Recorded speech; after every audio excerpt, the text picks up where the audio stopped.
నాడు సువార్త, ఆ యొక్క సువార్తలో శక్తి, ఆ సువార్తలో దేవుని యొక్క వాక్యము సజీవము గలదై వారి మూలుగులను విభజించునంత శక్తివంతమై వారి పాపములను ఒప్పింప చేస్తూ ఉన్నది. కాబట్టి వారు ఎడతెగక ఉన్నారు. They continued steadfastly in apostles doctrine and fellowship and in breaking of bread and in prayers.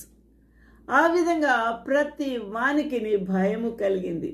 ఎందుకు? దేవుని యందు మిక్కిలి భయము కలిగింది. ఎందుకనగా దేవాది దేవుడు శక్తివంతుడాయి వారి మధ్య కార్యము చేస్తూ ఉన్నాడు. వారిలో అనేకులు పాపములు ఒప్పుకుంటూ విధేయులై వారు నమ్మి బాప్తిసం పొంది ఉన్నారు. కాబట్టి మహత్కార్యములను, సూచక్రియలను అపోస్తుల ద్వారా జరుగుట చూసి అనేకులు మిక్కిలి భయపడ్డారు. Fear came upon every soul. Many wonders and signs were done by the apostles. కాబట్టి అక్కడ కుంటి వారిని బాగు చేస్తున్నారు, మగవారికి మరి నోరు వచ్చేటట్టు, చనిపోయిన వారిని సహితం లేపి, ఆ విధంగా అనేకమైన మరి స్వస్థతలు, అక్కడ దెయ్యములు వెళ్ళగొట్టుట అనే గొప్ప కార్యములు వారి మధ్య జరుగుతూ ఉండగా అనేకులు విశ్వసించారు. కాబట్టి విశ్వసించిన వారందరూ ఏకముగా కూడి తమకు కలిగిన అంతయు సంపాదన అంతయు సమష్టిగా ఉంచుకున్నారు. ఎవరు వీరు? అపోస్తలులు. కాబట్టి వారికి వేరే వేరే సంచులు లేవు, వేరే వేరే బ్యాంక్ అకౌంట్స్ లేవు. కానీ వారు సమిష్టిగా ఏకముగా కూడి తమకు కలిగినదంతయు సమిష్టిగా ఉంచుకున్నారు.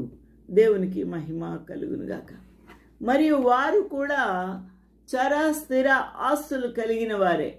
వారు చేపలు పట్టు జాలర్లు కాబట్టి వారికి వచ్చే ఆదాయము కూడా చాలా ఎక్కువ మొత్తములో ఉంటుంది. కాబట్టి ఐశ్వర్యవంతులుగానే ఉన్నారు. అందువలన వారు చరస్థిర ఆస్తులను కలిగిన వారు.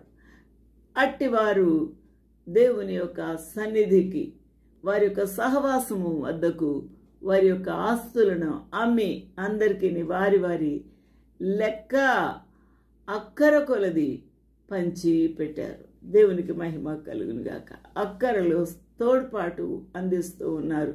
ఒకరికి ఒకరు సహాయము చేసుకుంటూ ఉన్నారు.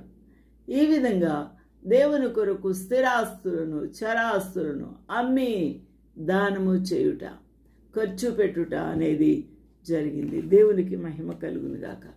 ఈ దినాల్లో ఎవరి మట్టుకు వారు సెల్ఫిష్గా ఉన్నారు, ఎవరి మట్టుకు వారు స్వార్థపరులుగా ఉన్నారు, బింకములాడు వారుగా